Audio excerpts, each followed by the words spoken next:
Crypto से कहीं ना कहीं डरते हो और कहीं ना कहीं आप क्रिप्टो में जाके फंसते हो। ठीक है, हम बेसिकली उसी टॉपिक पर आज रहेंगे।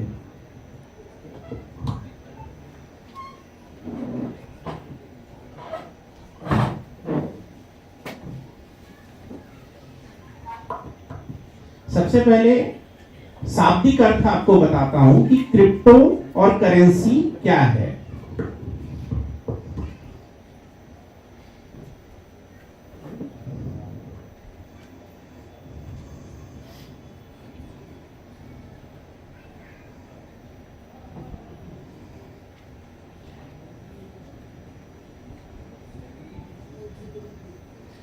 ये है सर क्रिप्टो और ये है करेंसी।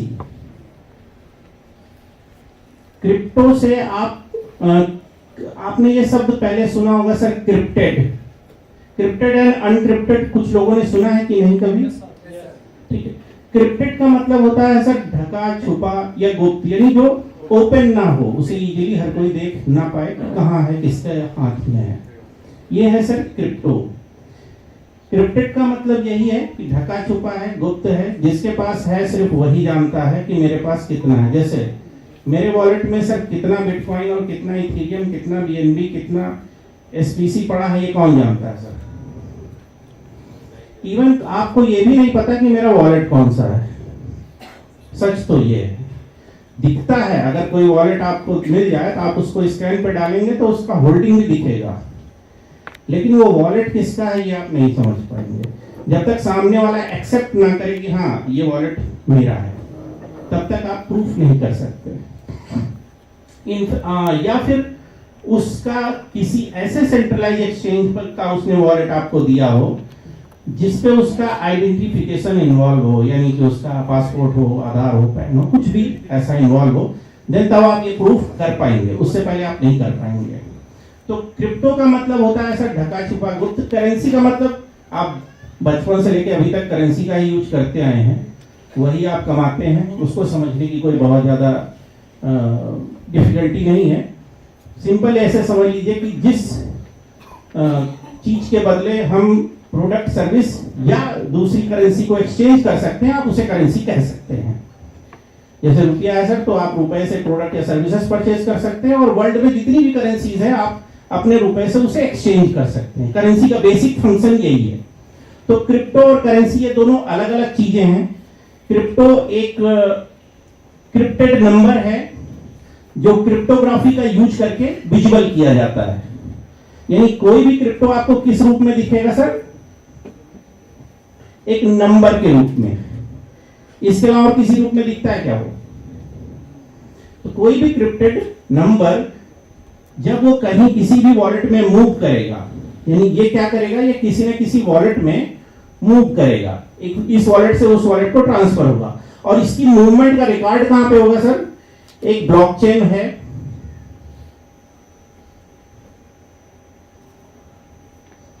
ब्लॉकचेन है, इस पर इसके रिकॉर्ड की मूवमेंट को देखा जा सकता है। जब भी एक वॉलेट से दूसरे वॉलेट को जाएगा, सेंड या रिसीव कैसे भी, तो एक ट्रांजैक्शन हैश जनरेट होगा। वो हैश अगर आप उस ब्लॉकचेन पे डालेंगे तो उस डेट का ट्रांजैक्शन क्लियर हो जाएगा कि वो ट्रांजैक्शन सक्सेस, पेंडिंग या फेल था। बेसिक यही इतना है सर।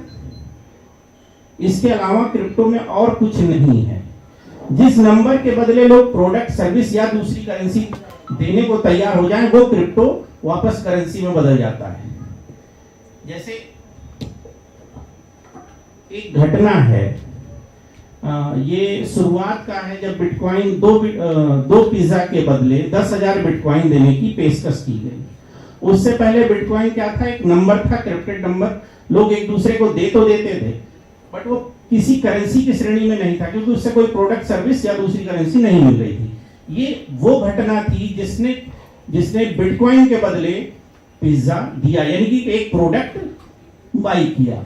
तो कहीं ना कहीं ये करेंसी की तरह यूज हुआ, आगे चल करके ये और सर्विसेज में आता गया, ये करेंसी के रूप में आ गया। तो कोई क्रिप्टो करेंसी के रूप में कब आएगा? जब उसके बदले प्रोडक्ट, सर्विसेज या दूसरी करेंसी मिलने लगे। अब यहां पे हम समझ लेते हैं सर कि स्कैन कहां से होता है।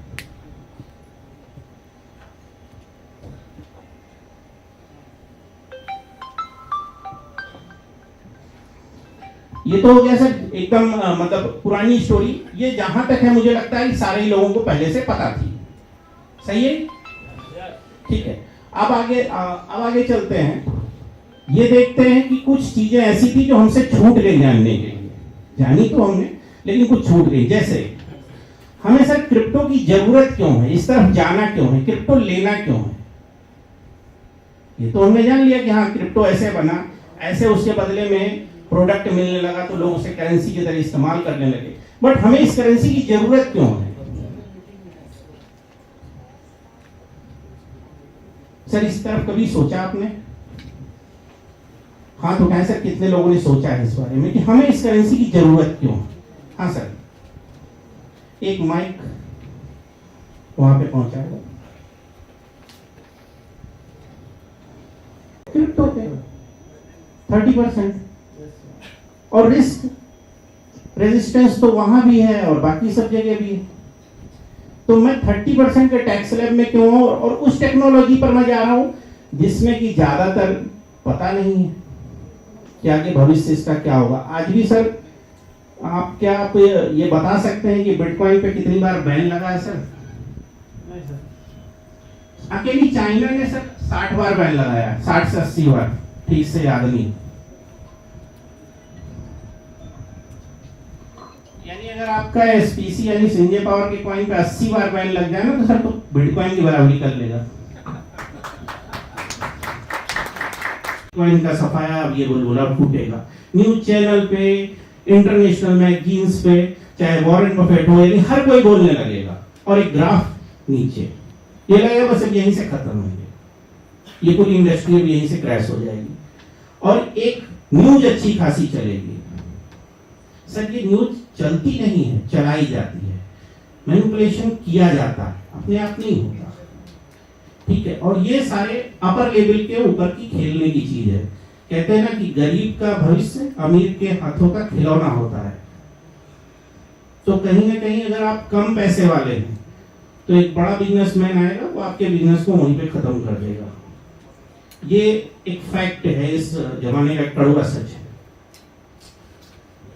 हम उसी टॉपिक पे हैं अभी भी। सर मुझे क्रिप्टो क्यों लेना है, जी बताएं सर। जो अपना पैसा जो इन्वेस्टमेंट करते हैं, गोल्ड में भी कर सकते हैं, रियल एस्टेट में भी कर सकते हैं, लेकिन वहाँ आज के डेट में सब सुरक्षित नहीं है। लेकिन क्रिप्टो अगर हम लेकर किसी भी एक्सचेंज पर छोड़ते हैं तो दुनिया क्या किसी भी देश में हम जाकर उसको हम सेल और बाई कर सकते हैं और अपना ले सकते हैं सर, उसको बढ़ा सकते हैं। सर आपने बोला कि हम ले करके किसी भी एक्सचेंज पे छोड़ते हैं, जी जी, तो हम दुनिया में जाके कहीं भी उसको बाई और सेल कर सकते हैं, यानी ट्रेड कर सकते हैं, खरीद सकते हैं, बेच सकते हैं। जी बिल्कुल सर। सिर्फ सर ट्रेड की वजह से ही क्रिप्टो लेना है, ये कहीं लिखा हुआ है कि नहीं मेरे को क्रिप्टो में ही ट्रेड करना है? पंडित ने बताया था क्या? नहीं सर। सदियों से हम लोग जिस चीजों में ट्रेड करते हैं उसमें हमारा कॉन्फिडेंस है सर। हर आदमी यहाँ पे जानता है कि जमीन शॉर्टेज है, बढ़ेगी, जहाँ आबादी बढ़नी शुरू होगी वहां का रेट जाएगा, सोना ऑटोमेटिक ऊपर की तरफ बढ़ेगा ही बढ़ेगा, ये हर कोई जानता है सर। इसमें सारे लोग कॉन्फिडेंस है। क्लियर है sir? Yes yes yes. Sir आप क्रिप्टो एक्सचेंज पे रखिए, कल को एक्सचेंज बंद हो जाएगा, क्या करेंगे? और हुए हैं सर, ऐसा तो नहीं किया हुआ है सर। ठीक, तब क्या करेंगे? मैंने क्या बोला सर, क्रिप्टो आपको लेना ही क्यों है, क्रिप्टो ही क्यों लेना है, बस ऐसा समझ लीजिए, बाकी सब ले लो ना। जैसे भैया ने कहा रिस्क करते तो रिस्क होता है, प्यार करते तो रिस्क होता है ना, इसी तरह क्रिप्टो में ये अपने पास होता है, किसी को दिखता नहीं है, दिखा नहीं सकते, दिखाना नहीं है, इसलिए हम लोग अपने पास खरीदते हैं और ऑल ओवर वर्ल्ड में चलने जैसा चीज है, इसके लिए हम लोग खरीदते हैं। सर ऑल ओवर वर्ल्ड की बात नहीं करता हूँ, आप इस होटल में खड़े हैं, मैं आपको सर क्रिप्टो कौन सा दे दूं कि इस होटल वाले को आप जाके बिल पे कर दीजिए, चल गया सर? नहीं चलेगा। चलिए बाहर निकलते हैं, किस टैक्सी वाले को कौन सा क्रिप्टो दे दूं कि एयरपोर्ट तक छोड़ दे? यहाँ तो नहीं चला सर? सर यहाँ नहीं चल रहा, आप विदेशों में क्यों दौड़ रहे हैं? नहीं चलता सर, मैंने भी देखा चला के। ठीक है जी, सर को माइक दे दीजिए, सर कुछ कर। मैं राइट हूँ या रॉन्ग हूँ आप लोग बताएंगे। जिसका लेखा जोखा हमारे अंडर हमारे हाथों में है हमारे दिमागों में है, हमारे ट्रस्ट वैलेट पे है। इसलिए हम सोचते हैं कि चलो पैसा हम यहाँ लगाएं ताकि इसका हम जाने, दूसरा कोई नहीं जाने। बाकी बैंकों में बाकी जगह लगाने से हमारे पैसे के बारे में, हमारे प्रॉपर्टी के बारे में लोगों को पता होता है। यहाँ पे गोपनीयता रहती है और लोग यहाँ पर इसलिए कुछ लेना चाहते हैं। अब सर ने अच्छी बात कही कि गुप्त रहेगा। मैंने पहले ही बोला कि क्रिप्टेड है तो गुप्त। इसका लेखा जोखा हमारे हाथों में रहता है, बिल्कुल सही, न कि बैंकों में। ये उसकी बेसिक संरचना में आता है। क्रिप्टो की बेसिक संरचना यही है, ढका इनक्रिप्टेड, ढका छुपा और गुप्त। ठीक है, अब मैं आ जाता हूँ सर एक नॉर्मल केस स्टडी पे, ठीक है ना, कि मुझे क्रिप्टो क्यों लेना और क्यों रखना चाहिए। हो सकता है ये चीजें आपको पता रही हो, लेकिन आज हम इसको ठीक ढंग से समझ लेंगे कि एक आम इंसान, मैं अरुण सिंह, क्रिप्टो क्यों लूं और क्यों रखूं, ठीक है ना, इसको आज हम समझ लेते हैं और इसकी जरूरत को समझ लेते हैं। नॉर्मली क्या है सर कि मेरे पास अगर पैसा आएगा तो मैं इतनी चीजों पे इन्वेस्ट करूंगा। सबसे पहले मैं अपने लिए क्या लूंगा सर, एक घर ले लूंगा।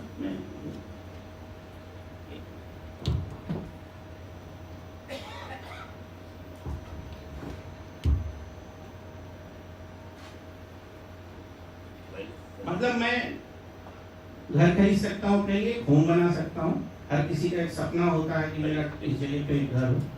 सपोज मेरे पास में सर 5 करोड़ रुपया है, ठीक है, तो मैं इसको आज के समय में कैसे रखता हूँ वो चीजें समझ लीजिए। मैंने घर बनाया 50 लाख,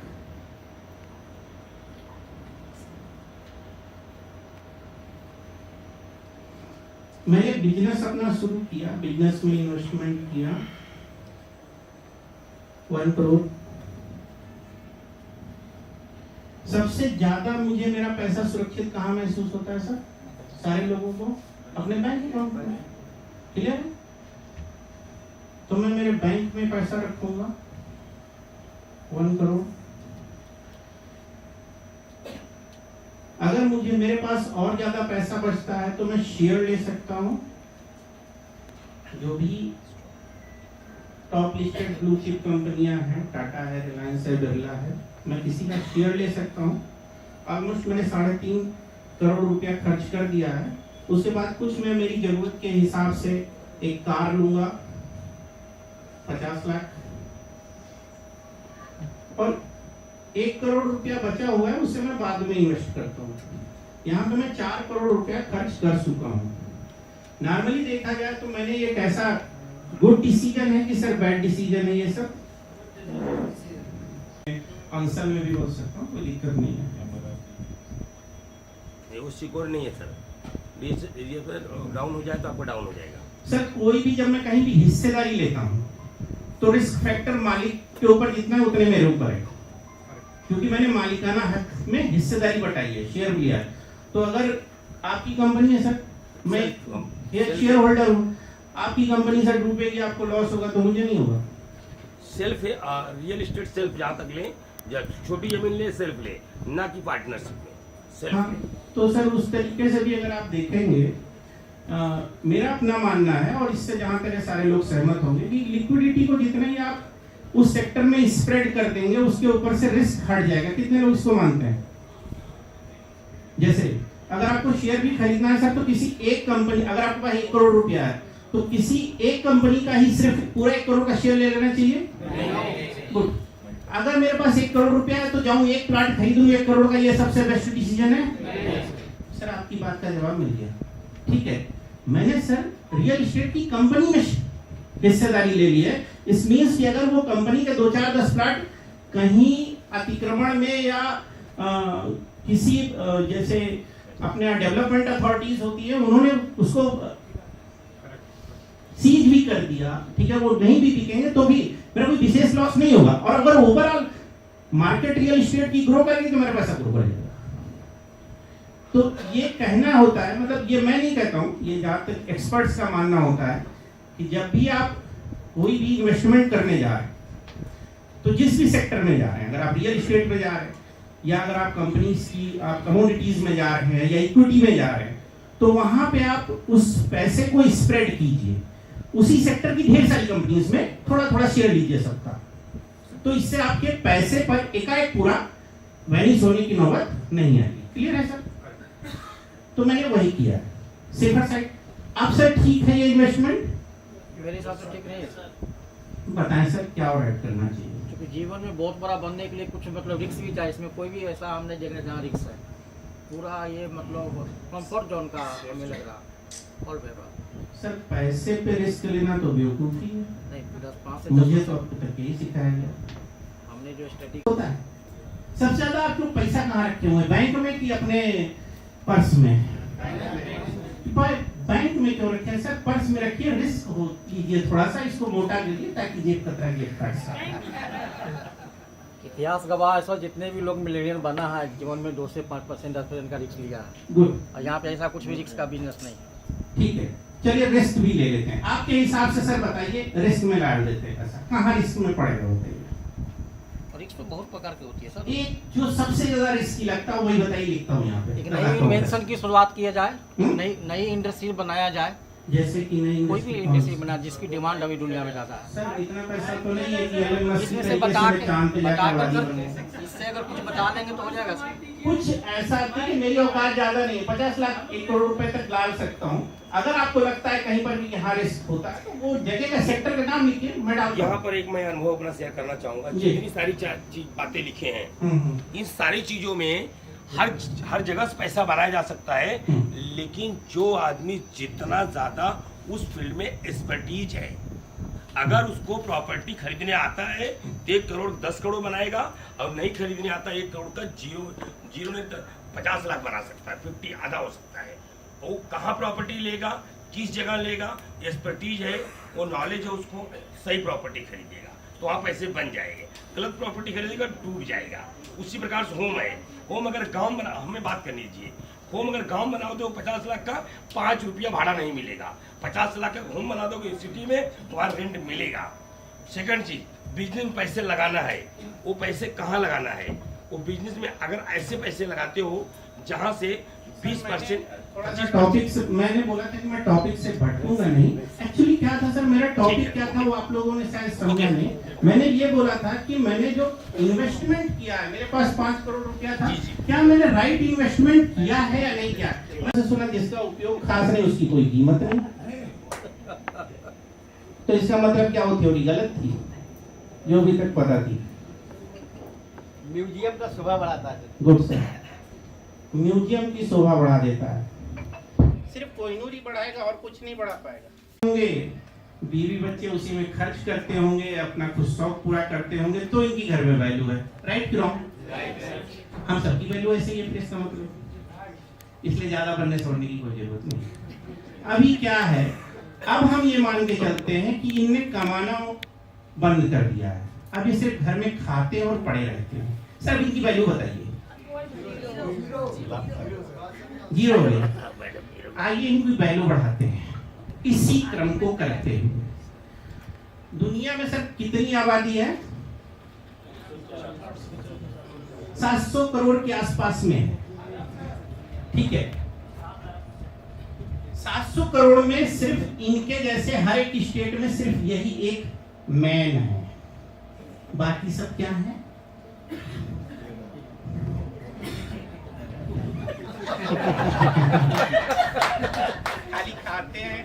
खाली खाते हैं और सोते हैं और कुछ नहीं करते। सर वैल्यू कुछ बड़ी, बहुत बढ़िया।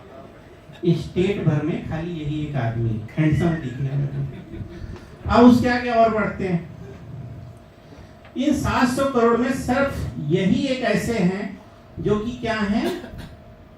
1% मैन है, बाकी सब क्या है? अब इनकी वैल्यू बताइए। सिर्फ खाते हैं और सोते हैं, अपना कपड़ा भी नहीं छांटते हैं, ठीक है, ठीक से बोल भी नहीं पाते। सर वैल्यू बताइए। सर वैल्यू मालूम क्या है? टिकट लगेगा इनको देखने, देख लो आदमी ऐसा ही होता है। सर यही वैल्यू है कोहिनूर की और कुछ नहीं है, ठीक है। इसको हम बोलते हैं रेयर यानी दुर्लभ। यानी जिसका डिमांड ज्यादा हो, सप्लाई कम हो या सप्लाई बहुत ही शॉर्ट हो, वही सर रेयर या दुर्लभ है, और उसकी दुर्लभ होने की वजह से वैल्यू है, उसकी उपयोगिता की वजह से वैल्यू नहीं है। इसी क्रम में आता है सर गोल्ड। सर सोने का उपयोग बताएं, जिस अंग में भी बचपन से धारण कर ले उस अंग का सत्यानाश है। कितनी बार तो फंस जाता है, तो या तो मुट्ठी काटो या उंगली। तो सर यही है वास्तविक उपयोग। बताता हूं सर, पूरी दुनिया में सिर्फ एक ही वास्तविक धन है, वो जानते हैं क्या सर? यही किसी भी देश का जो रुपया है, मतलब ये मत समझना कि रुपया लिखा है तो इंडिया का ही बात कर रहा हूं, डॉलर भी बना देता हूं, ठीक है, यूरो भी बना देता हूं, ठीक है, ये समझ लीजिएगा किसी भी देश का रुपया वास्तविक धन नहीं होता। अब आप चूंकि करेंसी और इसके डिजिटल सेगमेंट में बैठे हुए हैं और वो भी क्रिप्टोलॉजी में बैठे हो, तो आपके लिए ये जानना जरूरी है, ठीक है, विस्तार से जानिएगा सर, क्योंकि जब आप, अभी मैंने आपको सिर्फ परिचय दे रहा हूं, इसमें ट्रेड कैसे करना है वो भी मैं आपको बताऊंगा, ठीक है, ऐसा ट्रेड करने का तरीका आपको बताऊंगा कि आप कभी नहीं फंसेंगे, नेवर एवर। क्लियर है? तो सबसे पहले ये जान लीजिए कि किसी भी देश का रुपया वास्तविक धन नहीं होता है। पहचान कैसे करेंगे कि कौन सा धन वास्तविक है और कौन सा नहीं वास्तविक है? तो सीधी सी बात है सर, ये भाई साहब अगर रियल में वैल्यूएबल हैं तो इनकी कमाई धमाई कुछ ना हो तो भी ये वैल्यूएबल रहेंगे, और अगर ये किसी कारण से वैल्यूएबल है, वो कारण हटा दीजिए फिर वैल्यूलेस हो जाएंगे। क्लियर है? रुपया वैल्यूएबल क्यों है? क्योंकि इसके अगेंस्ट में वो गोल्ड रिजर्व रखते हैं। हर एक गवर्नमेंट गोल्ड रिजर्व रखती है और इसी से उसका रुपया का वैल्यू होता है। अब आप जानिए कि रुपया डीवैल्यूएट किसी भी देश का कैसे होता है। सपोज मेरे पास 17 लाख करोड़ का गोल्ड है, मैं एक देश हूं जिसका नाम है XYZ, और मैंने जो करेंसी छाप रखी है, जो नोट छाप रखा है, वो भी 17 लाख करोड़ का है। क्लियर है? तो मेरी वैल्यू इंटरनेशनली 17 लाख करोड़ की ही है। अब हरकत क्या होती है? आपको लोगों को अभी तक यही लगता था कि जो सरकार आपसे टैक्स ले लेती है बस एक पैसा कटता है, बाकी सब तो आपके बैंक में पड़ा है। क्लियर है? उसमें तो कोई कटौती नहीं हो रही ना। ये फीलिंग सबके माइंड में है सर? हाथ उठाए कितने लोगों के माइंड में? सर ये सरकारें अपनी आय से अधिक खर्च कर देती है, ये चीज तो सब लोगों ने सुना है ना। कैसे खर्च कर देती है सर? ठीक है, अब ये खर्चा क्यों करना पड़ता है? तो वैसे समझ लीजिए सर, 3 मेजर सेगमेंट होते हैं। एक डिफेंस, जो हमारे देश की बॉर्डर की रक्षा करना है, हमारा डिफेंस सिस्टम है। दूसरा फिर संचालन, यानी कि ट्रांसपोर्टेशन सिस्टम हो गया, हमारा हेल्थ सेगमेंट हो गया, हमारा एजुकेशन सिस्टम हो गया। इनमें भी सरकार का कुछ पैसा जाता है, ठीक है। कोई महामारी आती है तो उसमें भी जाता है। अब जैसे मान के चलिए कि जो डिफेंस मिनिस्टर था उसने कहा कि फौज को 70 मतलब 2 लाख करोड़ का, सॉरी 3 लाख करोड़ का, ठीक है, 3 लाख करोड़ का वैल्यू का एक समझ लीजिए ट्रक चाहिए होगा, जो 72 ट्रक आता है, वो फौज को देना है। अगर नहीं दिया तो बॉर्डर खत्म, हमारा सब कुछ खत्म, ठीक है। अब उन्होंने बोला कि टाटा अच्छी कंपनी है, मजबूत गाड़ी बनाती है, तो उसी को कॉन्ट्रैक्ट दे देते हैं। तो टाटा क्या करेगा? गवर्नमेंट का कॉन्ट्रैक्ट है तो क्या फ्री में बना के ट्रक दे देगा? उसको क्या चाहिए? पैसा। क्लियर है? इन्होंने क्या काम किया? बोला ठीक है 3 लाख करोड़ का पेमेंट है, ठीक है, 3 लाख करोड़ का हम पेमेंट किए देते हैं, ये बजट के बाहर है, क्योंकि सैलरी देने में और बाकी इंफ्रास्ट्रक्चर मेंटेन करने में जो टैक्स से आया था पैसा वो खत्म हो चुका है। तो 3 लाख करोड़। आरबीआई सिर्फ सरकार के लिए काम करता है, आपको पता है नहीं? आरबीआई मात्र ऐसा बैंक है जिसका एकमात्र ग्राहक है, पता है कौन? भारत सरकार। वो सरकार उसको बोलेगी कि तुम 3 लाख करोड़ का नोट छापो और ला करके यहाँ खजाने में जमा करो, हम टाटा को पेमेंट करते हैं। क्लियर है सर? कोई दिक्कत? कोई रोक पाएगा? ऐसा ही होता है। अब जब 3 लाख करोड़ का उन्होंने और पेमेंट किया तो ये क्या होगा? सर्कुलेशन में अब 20 लाख करोड़ है। यानी कि जो सामान था वो तो वही है पूरा का पूरा। लगभग 15 से 20% का इन्फ्लेशन आया। आपके रुपए की परचेजिंग पावर सर बैंक में रखा है या कहीं भी रखा है 15 से 20% डाउन हो गई। मेरी बात को समझ रहे हैं? थोड़ा और क्लियर कर देता हूं, अच्छे से समझ में आएगा। सपोज आपका 1 करोड़ रुपया पड़ा है, आपका 50 लाख पड़ा है, आपका 10 लाख पड़ा है, आपका 10,000 पड़ा है। क्लियर है सर? रुपए करेंसी में पड़ा है, ठीक है? घर पे पड़ा है या बैंक में पड़ा है। अब सर हमको बचपन से एक और भ्रम है कि बैंक में डालो तो पैसा बढ़ता है, 10 साल में डबल हो जाता है। सर मैं नोट खाता हूं क्या?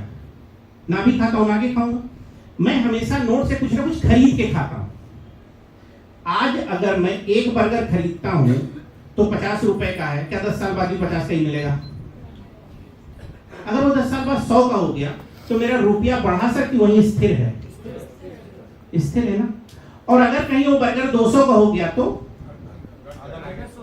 मेरा पैसा आधा माइनस हुआ, यानी परचेजिंग पावर घटी पैसे की। तो ये हरकत करके आपके अकाउंट में सर 10 लाख का 10 लाख दिखेगा, 1 लाख दिखेगा, 10,000 दिखेगा, लेकिन जब खरीदने जाएंगे तो उसकी परचेजिंग पावर क्या हुई? परचेजिंग पावर का यूज किसने किया? गवर्नमेंट ने। क्लियर है सर? तो अपना ऐसे समझ लीजिए।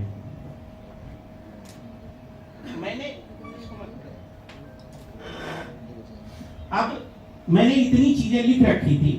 मेरा होम था, मेरे बैंक अकाउंट में पैसा था, मैंने शेयर वगैरह ले रखे थे, मैंने कार वगैरह ले रखा था, ठीक है, और मैंने गोल्ड भी ले रखा था और मैंने बिजनेस भी कर रखा था, ठीक है।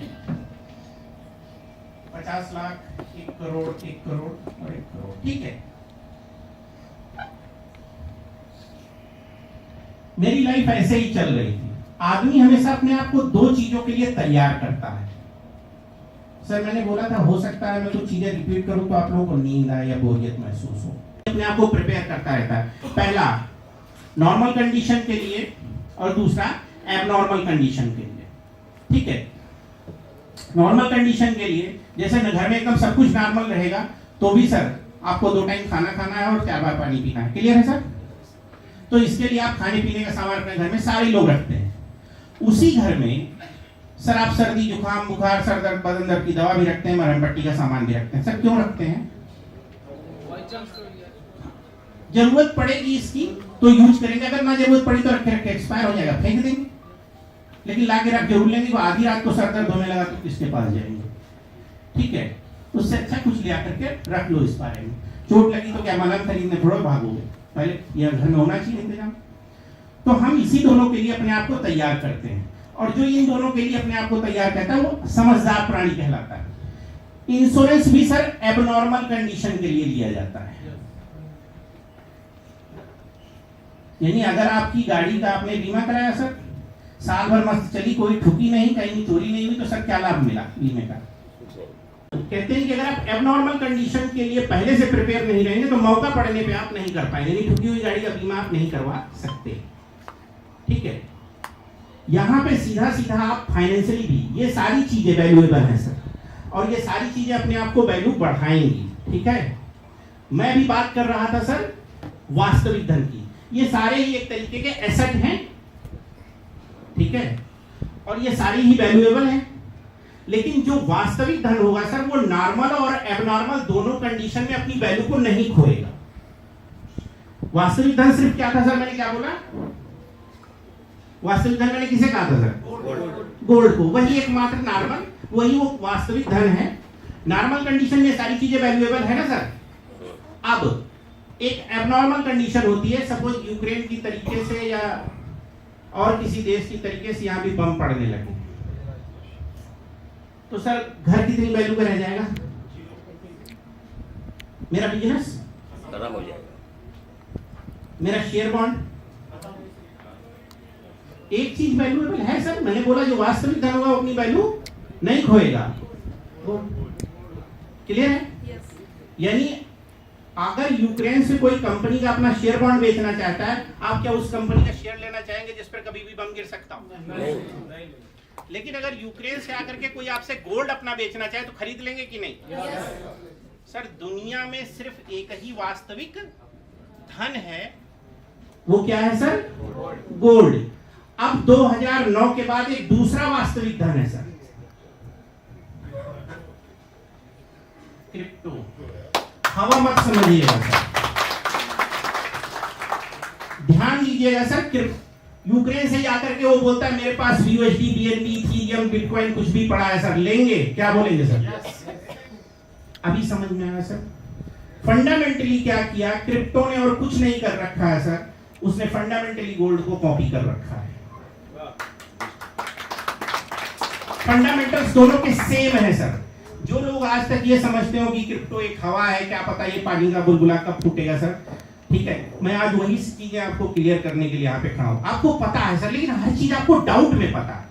एक बार मैंने ये देखा कि आप उसी चीज में कॉन्फिडेंस के साथ हाथ उठाते हो, दोबारा नहीं उठाते जब कुछ और पूछता हूँ तो। क्लियर है? मुझे उस चीज में आपको कॉन्फिडेंस देना। आप क्रिप्टो में ट्रेड कर रहे हो, बट आज के बाद आप कॉन्फिडेंटली ट्रेड करोगे। आप क्रिप्टो आज भी रखे हो, लेकिन आज के बाद आप कॉन्फिडेंटली रखना शुरू करोगे। क्लियर है? तो सर एक दुनिया में एक वास्तविक धन 2009 में शुरू हुआ, ठीक है ना, जिसका सूत्रपात हुआ ये क्रिप्टो था, और आज ये गोल्ड से भी ज्यादा सुरक्षित है और वैल्यूएबल है। डिजिटल होने की वजह से इसको कैरी करना आसान है, इसको हाइड करना आसान है, और इसका यूज करना आसान है। ये किसी भी देश की करेंसी में सिर्फ एक्सचेंज हो जाता है।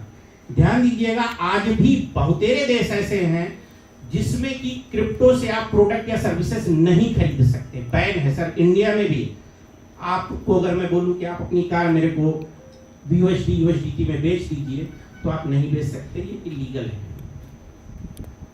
आप मुझे क्रिप्टो बेच सकते हैं एज ए एसेट के रूप में, जैसे सोना क्या है, करेंसी है नहीं ना, एसेट है। तो क्रिप्टो क्या है सर? एसेट का मतलब क्या हुआ? वस्तु, मूल्यवान वस्तु। क्लियर है सर? अब फंडामेंटली एक बार मिला लीजिए सर, कि ये देख लीजिए कि फंडामेंटली गोल्ड और क्रिप्टो दोनों कैसे समान है। एक तरफ सर बीच में एक लाइन खींचिए, एक तरफ लिखिए गोल्ड, दूसरी तरफ लिखिए क्रिप्टो। और अगर किसी क्रिप्टो में ये गुण ना मिले सर, मत लीजिएगा। आज आप ये भी जान लेंगे कि कौन सा क्रिप्टो लेना चाहिए और कौन सा नहीं लेना चाहिए।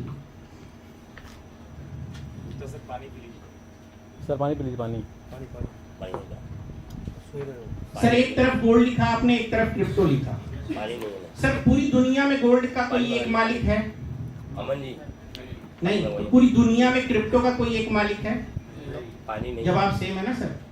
पानी का गोल्ड सर महंगा या मूल्यवान क्यों है? क्योंकि इसका उपयोग बहुत है? बिल्कुल नहीं। सही कहा कि नहीं? सर क्रिप्टो मूल्यवान क्यों है? क्या इसका बड़ा यूज है? तो बिल्कुल नहीं सर। आप कोई क्रिप्टो मत लीजिए, आपकी जिंदगी मस्त कटेगी। ठीक उसी तरीके जैसे आप कोई हीरा गले में मत लटकाइए, आपकी जिंदगी मस्त कटेगी। ठीक है? तो दोनों ही सेम फंडामेंटल, पूरा का पूरा फंडामेंटल आपको मिलेगा। गोल्ड की माइनिंग, यानी गोल्ड कौन अस्तित्व में ला सकता है? ज्यादातर प्राइवेट कंपनियां हैं जो गोल्ड की माइनिंग करती हैं। इंडिया में भी होती है, ज्यादातर अफ्रीकन कंट्रीज में गोल्ड की खदानें ज्यादा हैं, तो वहां के भी प्राइवेट लोग ही गोल्ड की माइनिंग करते हैं। सर क्रिप्टो की भी माइनिंग प्राइवेट लोग ही करते हैं, सरकारें नहीं करती हैं। क्या घटक उसके काम करते हैं, या क्या क्या रीजन्स होते हैं, मैं एक्सप्लेन कर देता हूं सर। जमीन है मेरी 20 लाख रुपए बीघा, क्योंकि यही लोग उसको देने के लिए तैयार हैं। क्लियर है? एक बंदा आया 20 लाख रुपया दिया, तो मैंने उसको जमीन बेच दी, क्योंकि मौजूदा तौर पे कोई 20 लाख से ज्यादा देने वाला नहीं था। मेरे को पैसे की जरूरत थी, मैंने एक बीघा बेच दिया। उसने क्या काम किया कि बीच से एक रोड निकाली और 10 प्लाट इधर उसने बनाए, 1000 स्क्वायर फीट के 10 प्लाट इधर बना दिए। ठीक है, अब वो कहता क्या है, 500 रुपया स्क्वायर फीट में इस जमीन की कीमत है। क्या सर एक बीच में रोड डालने से उसकी कीमत 1 करोड़ 5 टाइम बढ़ गई, क्योंकि उसने 1 करोड़ कर दिया, 50 लाख इधर 50 लाख उधर। मैंने कितने बेचा था? 20 लाख में, 5 टाइम बढ़ जाती है सिर्फ एक रोड बनाने से। क्या ये वास्तविक वैल्यू है? ये क्रिएटेड वैल्यू है। इस पर वो क्या काम करेगा? गाड़ी वाले को लगाएगा, आइए सर आपको साइड विजिट करा के दिखाते हैं। आपको कुछ नहीं खर्चा करना सर, चाय नाश्ता भी खुद ही कराएगा, ऑफिस में भी बैठेगा, कहीं और शॉपिंग वॉपिंग करना हो तो मॉल के सामने गाड़ी भी रोक देगा, पार्किंग का भी खुद ही पैसा देगा, आप घूमिए टहलिए, कोई दिक्कत नहीं। और खरीदना है सर तो किस्तों में भी दे देता है, ऊपर से ब्याज भी नहीं लेता। सर ये है क्रिएटेड वैल्यू, ये रियल वैल्यू नहीं है। तो एक होती है सर रियल वैल्यू, एक होती है क्रिएटेड वैल्यू। रियल वैल्यू क्या है? जो लोग इस समय दे रहे हैं या जो उसकी मैन्युफैक्चरिंग कॉस्ट हो।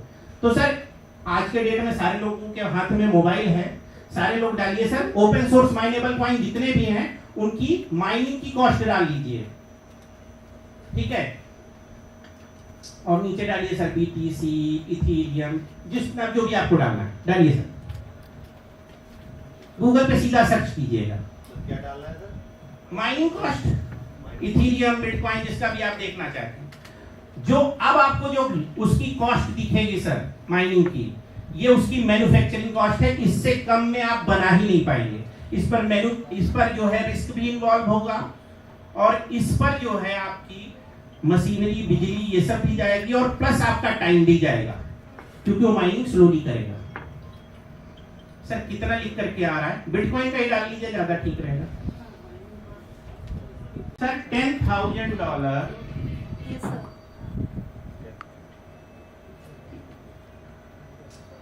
ये माइनिंग की कॉस्ट है सर। ऐसा नहीं है कि अभी $10,000 बच जाएगा, लगा दिया तो एक बिटकॉइन तुरंत बन जाएगा। ये प्रोसेस चलेगा सर, वो ब्लॉक्स वेरीफाई करेगा, ठीक है ना, फ्रैक्शंस जनरेट होंगे आपके माइनिंग से, जितने भी ब्लॉक्स वेरीफाई करता जाएगा।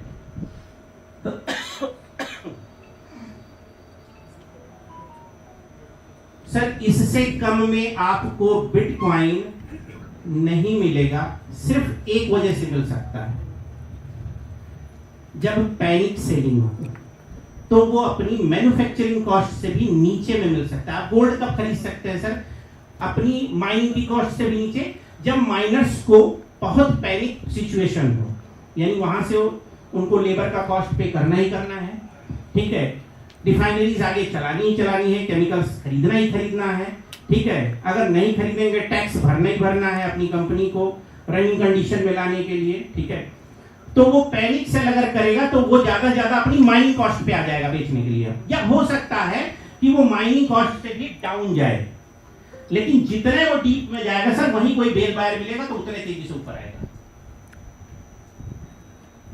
सर जो ये ग्राफ ऐसे ऐसे बनता है ना, उसकी वजह समझ में आ गई? तो अगर आप मैन्युफैक्चरिंग कॉस्ट के आसपास में कोई भी क्रिप्टो बाई करते हैं तो डेफिनेटली आप लॉस में आगे चल करके नहीं रहेंगे। साथ ही इसमें हाल्विंग काम करता है एवरी 4 ईयर पे, ठीक है, यानी कि जो बनने की रफ्तार होगी हर 4 साल बाद क्या होगी? आधी। यानी बिटकॉइन की शुरुआत हुई 2009 में, तो 2004 साल बाद गुजरेंगे तो क्या होगा? 2013, फिर 4 साल बाद 2017, 2021 और 2025, ठीक है, 2024 से बोलना शुरू होगा, ठीक है। 2013 ये सर पहला हाल्विंग था, 2017 दूसरा, 2021 तीसरा और 2025 क्या होगा? चौथा। सर इन सभी जगहों पे आपको उस करेंसी का प्राइस सबसे पीक पे मिलेगा, और रेस्ट जो 4 साल का बीच में गैप आप देख रहे हैं इसमें डाउन मिलेगा। अब कितना डीप जा सकता है ये पैनिक सेलिंग के ऊपर निर्भर करता है। क्लियर है सर?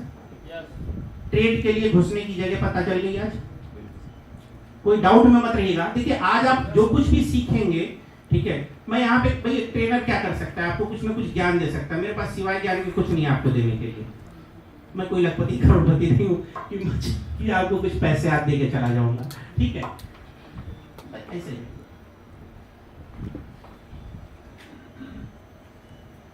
आपकी बेटी है कि 18 साल 21 साल की होगी तो किसी के साथ चली जाए, आप रोक ना पाओगे, कमरे में बंद करोगे, आपको हवालात में बंद कर देंगे। सर ये नियम कैसा लगा, हाथ उठा के बताइए, अच्छा लगा? तो सर इससे मतलब नहीं है, लेकिन दिक्कत यह है कि हमको ये लगता है कि सरकार बहुत दिमागदार, बहुत सोच समझ के करती है। बहुत सोच समझ के किया था, कोरोना काल में सबसे पहले दारू की दुकान खोली थी, बहुत सोच समझ के, गुड डिसीजन था सर। किसके लिए? आपके लिए नहीं सर, सरकार के लिए। उधर से ही आपका ही आता है ना, उधर से ही मेजर टैक्स वहीं से आता है सर, ठीक है, आपका ही विभाग से, ठीक है। तो वो अपने प्रॉफिट के लिए काम करेंगे, आपके प्रॉफिट से उनको विशेष कोई मतलब नहीं है। जैसे एक कॉमेडियन भी था बीच में, उसका कुछ वीडियो वायरल हुआ था, मैंने देखा था, तो बोला था कि सरकार पाए तो हमें लूट ले। वो तो बीच में पुलिस वाले हैं, जब 10,000 के चालान की नौबत आती है तो कहती नहीं 10,000 नहीं, खाली 200 रुपया दो, निकलो, ठीक है। तो वो इस तरह का ही काम चलाते रहते हैं।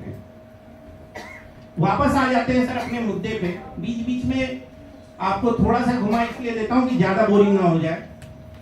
ये समझ लीजिए कि क्रिप्टो, अब आपको ये समझ में आ गया कि क्यों लेना चाहिए, कहां रखना चाहिए, किस वजह से लेना चाहिए, और अब क्या ये भी समझ में आ गया कि कौन सा लेना चाहिए? अभी नहीं है। फिर से सर रिपीट करते हैं, मिटा नॉन ब्लॉकचेन क्रिप्टो क्यों लेना चाहिए? टोकन मार्केट में दो किस्म के हैं सर, एक नेटिव टोकन है और एक कस्टम टोकन कहलाता है। टोकन ही सारे कहते हैं, हम बिटकॉइन को भी सर टोकन ही बोलते हैं। कुछ लोग ये कहते हैं कि नहीं ऑन ब्लॉकचेन है तो कॉइन होगा, एक्चुअली में सर टेक्निकल भाषा में दोनों ही टोकन कहलाते हैं, बट एक नेटिव टोकन होता है उस ब्लॉकचेन का, और बाकी जितने भी उसके ऊपर होते हैं वो सब कस्टम टोकन कहलाते हैं। नेटिव टोकन की क्या खासियत होगी कि जब भी कभी आप उसको भेजोगे तो फीस में वही टोकन कट जाएगा और ब्लॉकचेन पे उसका रिकॉर्ड आएगा। जैसे आप अगर ERC-20 इथीरियम अगर आप किसी को भेजते हो तो सर फीस में क्या कटता है? इथीरियम। अगर आप BNB भेजते हो तो फीस में क्या कटता है? लेकिन अगर आप BUSD भेजते हो तो फीस में क्या कटता है? BNB कटती है। क्लियर है सर? यही यूज केस होता है एक नेटिव टोकन का, यानी कि इस ब्लॉकचेन रूपी हाईवे पे कोई अपनी भी गाड़ी लेकर के आएगा, यानी अपना कस्टम टोकन लेकर के आएगा, तो टोल सर किस में देना होगा? उसी नेटिव टोकन में। तो अगर आपके पास वो है तो वो बेस है उसका, यानी कि वही वास्तविक कॉइन है वहां का उस ब्लॉकचेन। अगर वो नहीं है तो आप उस ब्लॉकचेन पर यूज नहीं कर पाएंगे। क्लियर है? दूसरी बात, नेटिव टोकन ही हमेशा बाई करना चाहिए भविष्य को देखते हुए, और इसे होल्ड करना चाहिए। क्या बिटकॉइन में सर ट्रेडर कभी प्रॉफिट में रहे? नहीं रहे, हमेशा होल्डर प्रॉफिट में रहे। जिसने 50,000 पे लिया, 52,000 पे फेंका, देन वो 60,000 दिखाया, बस वही वो बंदा तो एग्जिट हो गया वहां से, वापस पलट के ना पाएगा वो मार्केट में। आएगा भी तो बहुत आगे आएगा, ठीक है। ज्यादातर यहाँ बैठे हुए लोग अगर बिटकॉइन में कभी ट्रेड किए होंगे तो यही हुआ होगा उनके साथ, ठीक है। तो हमेशा होल्डर जो है वो प्रॉफिट में होगा सर, ध्यान दीजिएगा। आप ब्लॉकचेन कोई भी पहले सिलेक्ट कीजिए, ब्लॉकचेन किसका है, उसके फंक्शन क्या है, मल्टी फंक्शनैलिटी है, पब्लिक ब्लॉकचेन है कि प्राइवेट ब्लॉकचेन है। थोड़ा सा टेक्निकल भी चला जाता हूं। पब्लिक ब्लॉकचेन और प्राइवेट ब्लॉकचेन दो टाइप के ब्लॉकचेन है। लेयर 1 और लेयर 2 का आपका दो टाइप का ब्लॉकचेन है, ठीक है। ये आपको समझने पे आ जाएगा थोड़ा बहुत, इतना तो आप पढ़ ही लेंगे ब्लॉकचेन के फंक्शन में जाकर के। यानी कि अगर सेपरेट चेन का पब्लिक ब्लॉकचेन है तो उसके ऊपर टेस्टनेट भी होगा, फॉसेट भी होगा, मेननेट भी होगा। टेस्टनेट इसलिए होता है जो डेवलपर को आकर्षित करता है। जब भी आप कोई टोकन बनाना चाहोगे और उस पर कोई भी आप टोकन बनाओगे या कोई स्मार्ट कॉन्ट्रैक्ट बनाओगे या कोई वेब3 का आप अपना वर्जन डिप्लॉयड करोगे या कोई गेमिंग का कॉन्सेप्ट अगर आप उस पर डिप्लॉयड करना चाहोगे तो आपको टेस्टिंग बार बार करनी पड़ेगी। यदि उसका टेस्ट नेट नहीं, आप मेन नेट पे टेस्टिंग करोगे तो हर बार आपको रियल वाला टोकन फीस में कटता जाएगा। क्लियर है? तो जो आपका टेस्टिंग में ही अच्छा खासा खर्चा देगा, क्योंकि टेस्टिंग ज्यादा बार करनी पड़ती है किसी चीज को फाइनल कंडीशन में लाने के लिए। टेस्ट नेट में क्या होता है कि वही उसी के नेटिव टोकन आपको फ्री में मिल जाते हैं। टेस्ट नेट के टोकन फ्री में मिलते हैं, वो डेवलपर के लिए काम करता रहेगा। इससे क्या होगा कि वो उस पर जब डिप्लॉयड करेगा तो उसके रियल वाले मेन नेट पे जाके डिप्लॉय करेगा तो मेन वाले फिर टोकन कटने शुरू होंगे। ये फंक्शन है एक ब्लॉकचेन का। इस टाइप का ब्लॉकचेन होगा सर, उसका नेटिव टोकन होगा, जरूर ले लीजिएगा। कितना लीजिएगा? जितना आपको ये लगता है कि हाँ मैं इसको 3 साल तक होल्ड कर सकता हूं। कितने ईयर तक?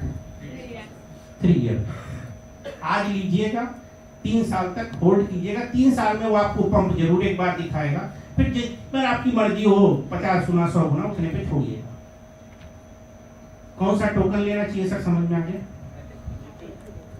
फिर से वापस रिपीट करता हूं सर, ध्यान दीजिएगा। क्रिप्टो को एसेट कहा जाता है, गोल्ड को भी एसेट कहा जाता है। क्रिप्टो एक एसेट है, जैसे कि गोल्ड भी एक एसेट के ही है, यानी एक वस्तु है कीमती। सर इसकी कीमत कितनी होगी? जितनी इसकी मैन्युफैक्चरिंग कॉस्ट है। क्लियर है सर?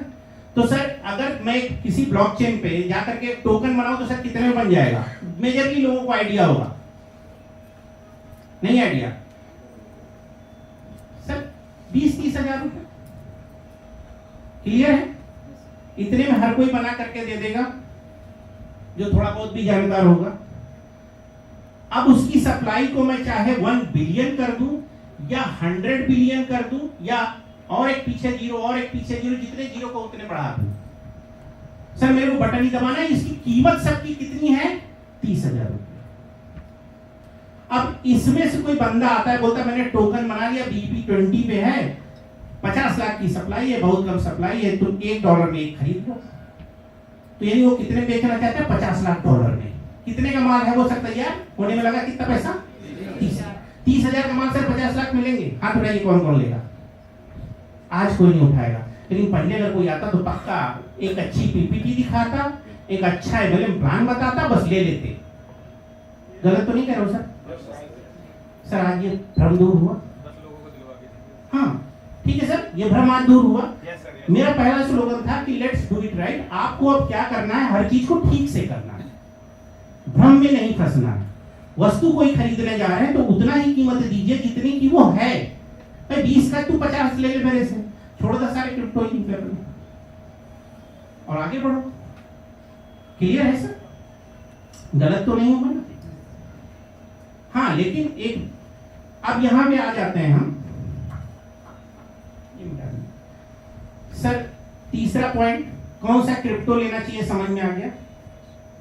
उस क्रिप्टो की कितनी वैल्यू देनी चाहिए सर? एसेट है ना, तो एसेट का आप मैक्सिमम कितना मूल्य दे सकते हैं? Manufacturing cost.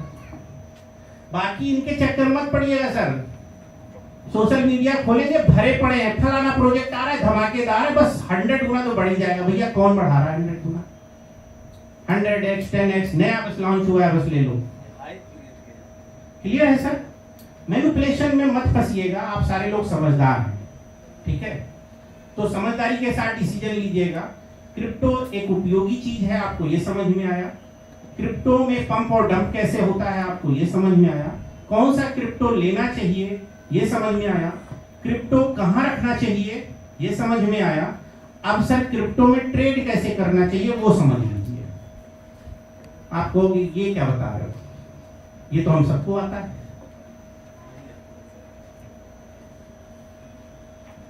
सर क्रिप्टो में ट्रेड कैसे किया जाता है, आइए। ट्रेड का मतलब होता है एक लोग खरीदेंगे एक लोग बेचेंगे, 2 लोग मेरे पास में, ठीक है? सर को 50,000 रुपए का क्रिप्टो चाहिए और सर को 50,000 का बेचना है। क्लियर है? ऐसे ही तो होता है ना, ऐसे एसपीसी बेचने के लिए आप जाओगे, इसे दूसरी कॉइनें बेचने के लिए जाओगे, ठीक है ना, बोलोगे कि इसको बेच देते हैं, बाद बीसी को स्टेक करवा देंगे, रेफरल का भी आएगा कुछ ना कुछ और बाकी चीजें भी बेनिफिट होगा, होल्डर भी पड़ेंगे तो मार्केट ग्रो करेगी। क्लियर है? तो सर आप अपना क्यूआर कोड दिखाइए गूगल पे वाला, तो ये 50,000 भेज दें, दिखा दीजिए।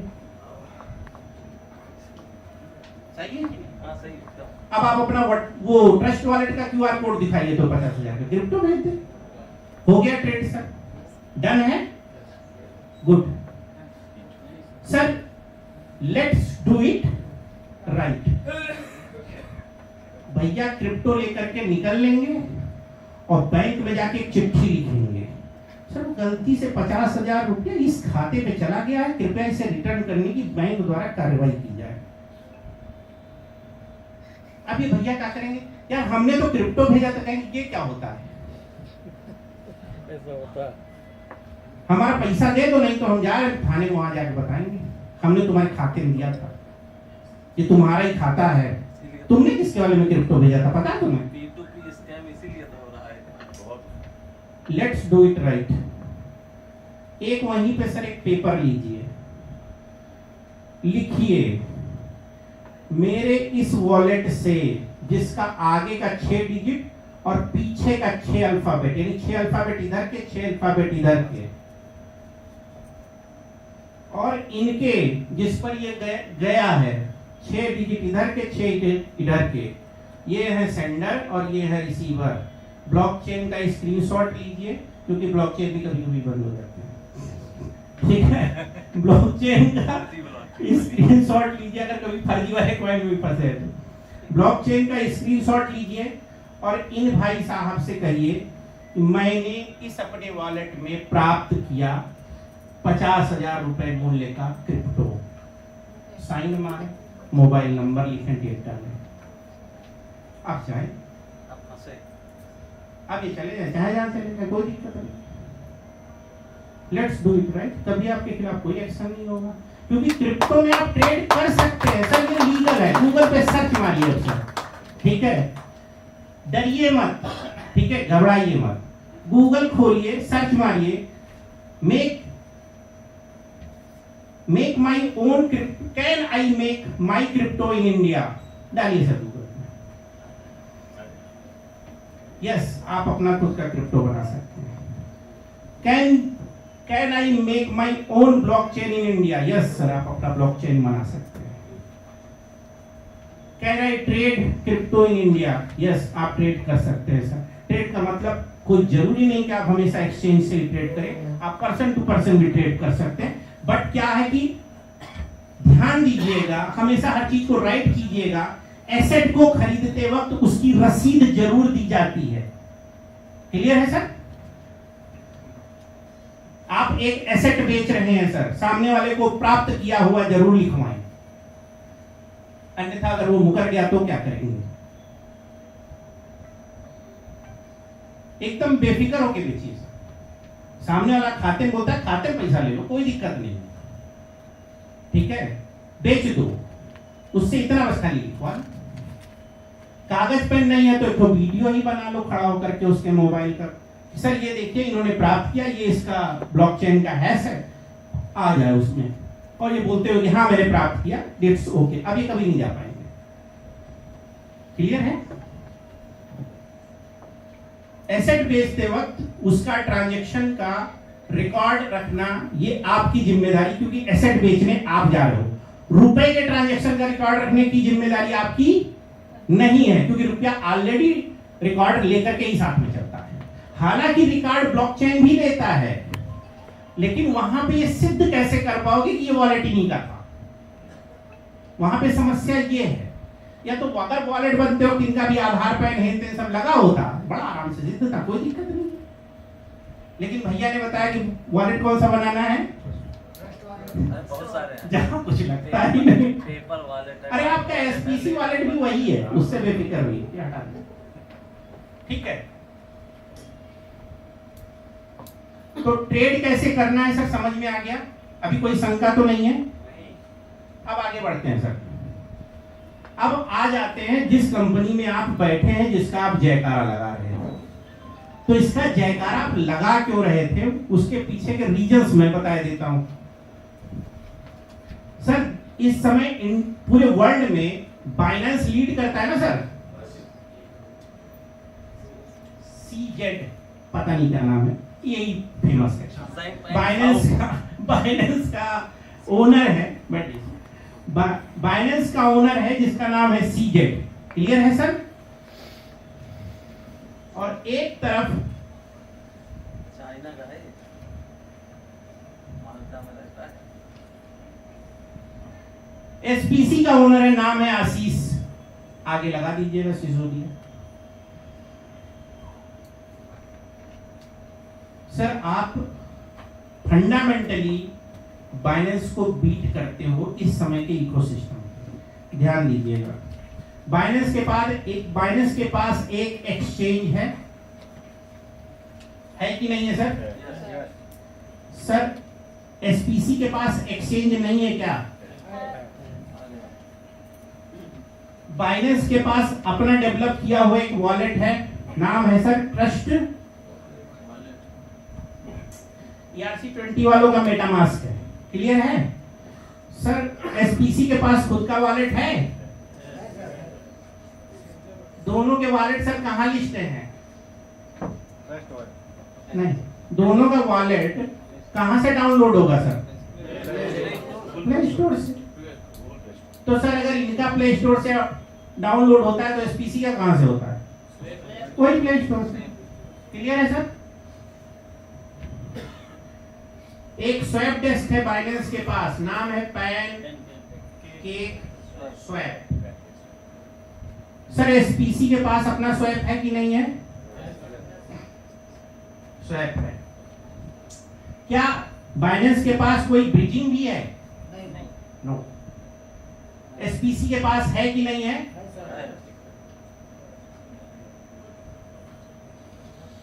ये एक्स्ट्रा अभी और बताता हूँ क्या क्या एक्स्ट्रा। क्या बताइए सर? बीटिंग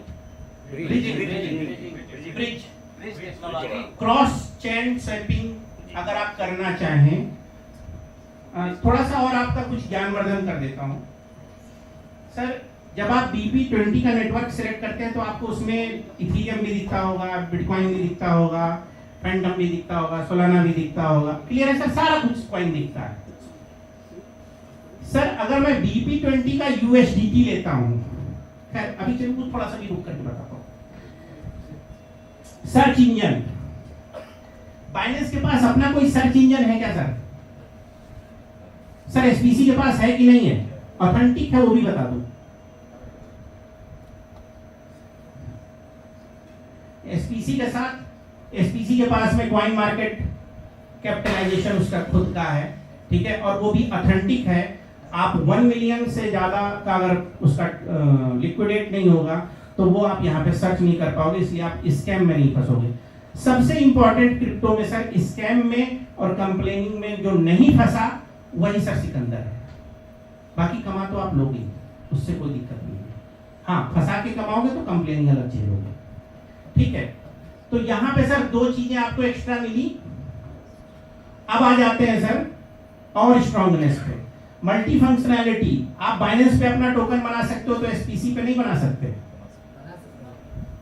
आप अगर एक स्मार्ट कॉन्ट्रैक्ट बाइनेंस पे डिप्लॉयड कर सकते हो तो SPC पे नहीं कर सकते। तो सर फंक्शन तो सेम ही है ना। दूसरे अब आ जाते हैं सर कि चलो रोडे इसमें कुछ ज्यादा है, सुविधा है, लेकिन ये देख लेते हैं सर सस्ता कौन है। सही है कि नहीं सर? मुझे USDT सेंड करनी है तो ये ERC-20 पे भी है, BP20 पे भी है, TRC-20 पे भी है, तीनों नेटवर्क पे है और SPC के भी नेटवर्क पे है। क्लियर है सर?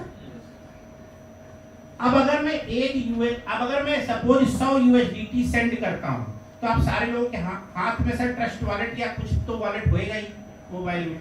सर डालिए 100 USDT अगर मैं सेंड करता हूं तो वहीं पर सर नीचे गैस फीस भी लिख के आ जाती कि कितना BNB, कितना इथेरियम, कितना टोन कटेगा। क्लियर है सर? सर सबसे सस्ता वाला जो नेटवर्क आपको मिलेगा मालूम कौन सा मिलेगा? ना विश्वास हो करके देख लीजिए। फंक्शन वाइज आप सबसे आगे हैं, फीस वाइज आप सबसे पीछे हैं। तो सर पीछे वाले भी एक बार जयकारा फिर से लगा दीजिए सिंजे पावर।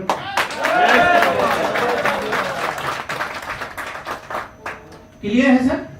तो इस वजह से आप जयकारा लगाइए सिंजे पावर। जय संजय पावर, जय संजय पावर, जय संजय पावर। अब सर अगर मन में कोई और सवाल हो तो पूछ लीजिए, ठीक है? मैं बताने के लिए तैयार हूं। कि हमारी टीम से 12 लाख रुपया आदमी लगाया, अभी $2.5 मिल रहा है, तो आज लेता तो अच्छा था ना। बिल्कुल आधा पैसा हो गया उसको। बिल्कुल सही, ये तो बहुत दुख भरी बात है। चलो पूछो। बिल्कुल सही कह रहे हैं सर। ये होगा और ये हमेशा होता आया है और आगे भी होता रहेगा। बिटकॉइन अभी $27,000 में है। अगर किसी को सस्ता लग रहा है तो ले लो, हो सकता है $20,000 में आ जाए। सर गारंटी ले सकता है। अब आ जाते हैं सर थोड़ा सा और, इसको मिटा दीजिए। आपके सर थोड़ा सा आप ध्यान दीजिएगा। मैं आपको एक रत्ती भर भी किसी भी चीज के लिए ना तो मोटिवेट कर रहा हूँ ना कन्विंस कर रहा हूँ। मैं आपको जो कुछ भी बता रहा हूँ, मैं क्या बता रहा हूँ? सच्चाई बता रहा हूँ, ठीक है सर? ऑन ब्लॉकचेन कॉइन ही लेना चाहिए, ये तो श्योर है ना सर? इससे सहमत हैं सर? ऑन ब्लॉकचेन इथीरियम की सप्लाई सर थीटा है। थीटा का मतलब समझते हैं? अनलिमिटेड, जितनी भी माइनिंग कर ली जाए वो होती जाएगी, वो कभी बंद ना होगी, ठीक है? पहले POW पर था, अब POS पर है। क्लियर है सर? माइनिंग का एल्गोरिदम टफ होता गया है, ठीक है? क्योंकि धीरे धीरे माइनर्स की संख्या बढ़ती गई है। तो सर इसका कॉइन लेना चाहेंगे? सप्लाई बहुत है। अच्छा, जिस चीज की सप्लाई बहुत ज्यादा हो सर उसका रेट बहुत ज्यादा बढ़ेगा क्या? अब आ जाते हैं दूसरे मल्टी फंक्शनैलिटी ब्लॉकचेन की तरफ। ये सर ERC-20 था।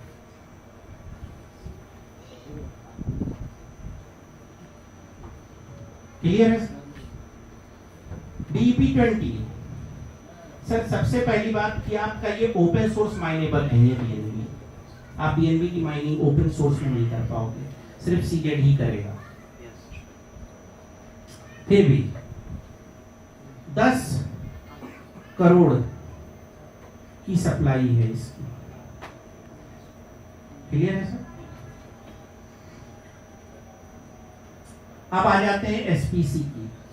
मैं बिटकॉइन को इसलिए नहीं रख रहा हूं इसमें क्योंकि उसका ब्लॉकचेन मल्टी फंक्शनैलिटी नहीं है, इसलिए उस दौड़ में इसे नहीं रख रहा हूं। ऐसा टक्कर तो जब 50 किलो हैवी वेट की रेसलिंग होगी तो सर क्या 10 किलो वाले को थोड़े एंट्री देंगे? तो ये 50 किलो हैवी वेट वाले हैं sir. SPC supply sir 2.10 crore, इससे ज्यादा नहीं बनेगी, ठीक है? POS पे सप्लाई बाहर आएगी, प्रूफ ऑफ स्टेक देंगे तो सप्लाई बाहर आएगी सर 2 करोड़ 10 लाख। अब बताइए 3 ऑप्शन है, कौन सा लेंगे? मैं नहीं कह रहा हूं सर, खुद डिसाइड कीजिएगा, मेरे दबाव में मत ले लीजिए। यहाँ ERC-20 ब्लॉक आप लिखे हैं ऑन ब्लॉकचेन, ब्लॉकचेन ये तीनों ही ऑन ब्लॉकचेन कॉइन यानी नेटिव कॉइन है। आइए और बताते हैं सर, सोलाना का अपना ब्लॉकचेन है, ठीक है? 1000 करोड़ की सप्लाई है सर। FTM की यानी फैंटम की 350 करोड़ है सर सप्लाई। ड्रोन की बहुत ज्यादा है। TRC-20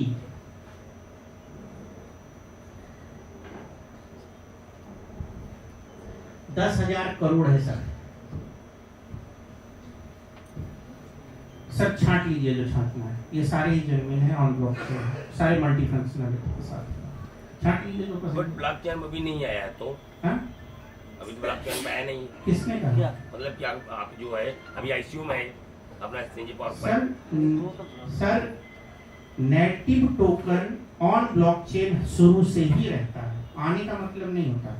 दूसरी बात आपकी जानकारी के लिए बता दूं सर, कोई भी चाहे आप नेटिव टोकन होगा या कस्टम टोकन होगा, वो किसी न किसी ब्लॉकचेन पर ही डिप्लॉयड होगा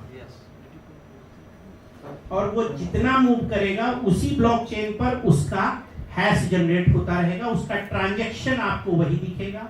ब्लॉकचेन एक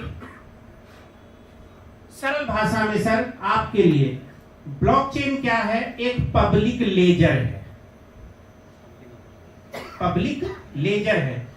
बैंक आपके लिए क्या करता है सर? लेजर मेंटेन करता है। आप 10,000 रुपए इनके खाते से उनके खाते में भेजिए, बैंक एंट्री कर लेगा इस खाते से इस खाते में इस डेट को इतना रुपया ट्रांसफर हुआ, ट्रांजैक्शन सक्सेस रहा या फेल रहा या पेंडिंग रहा, ये 3 ऑप्शन होंगे, तीनों में से कोई एक होगा।